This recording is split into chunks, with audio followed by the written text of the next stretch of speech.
Last year, Millennials' spending power surpassed baby boomers. Next year, for the first time ever, there will be more Americans over 60 years of age than under 18.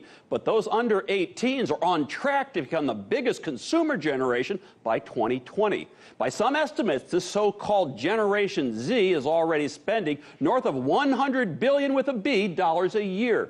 Resident tech buff Holland Cooke joins us to talk about how they're spending it. Holland, thank you for being here. We sure appreciate it as always. Give us the latest. They're spending it on the phone because think about people aged 13 to 18.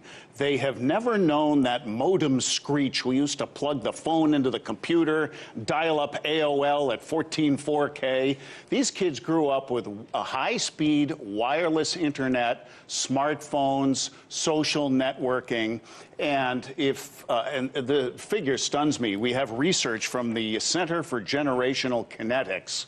95% of 13 to 18s own a smartphone. Half use the phone 5 hours a day. Think about that. And 26% use the phone 10 hours a day.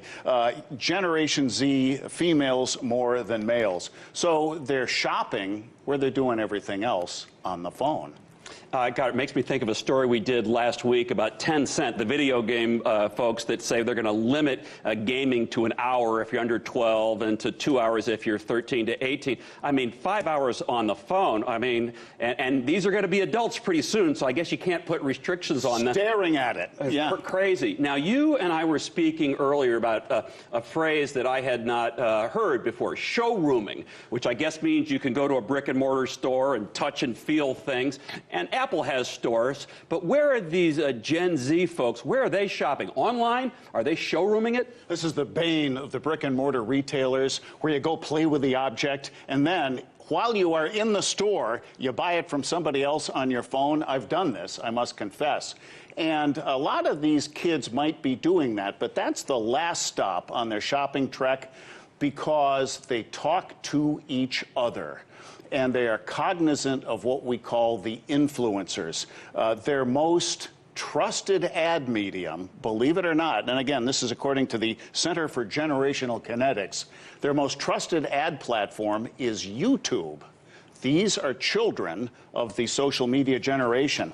88% read at least 3 reviews before purchasing. And again, it's generational. We grew up with movie critics, consumer reports. Now we trust total strangers more than the so-called authorities because the world has gone wiki. Everybody's posting reviews for what they've used.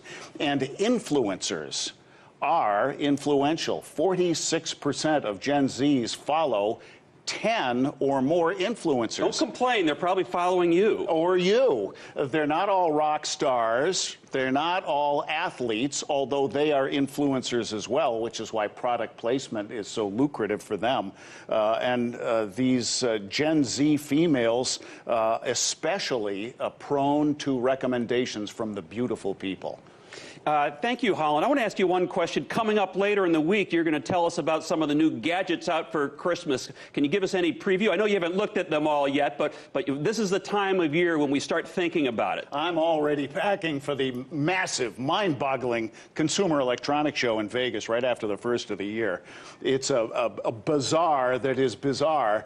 And each year, about this time, they release their proprietary research on holiday gift giving, and they nail it year after year. They know what will be in Santa's sleigh, batteries not included, and they have some data on tech trends as well. So we're going to come back and give your boom busters a preview of what will be under the tree. Programming note there. Holland Cooke, host of The Big Picture and Tech Buff. Thank you, Holland. Appreciate it. Gamesh.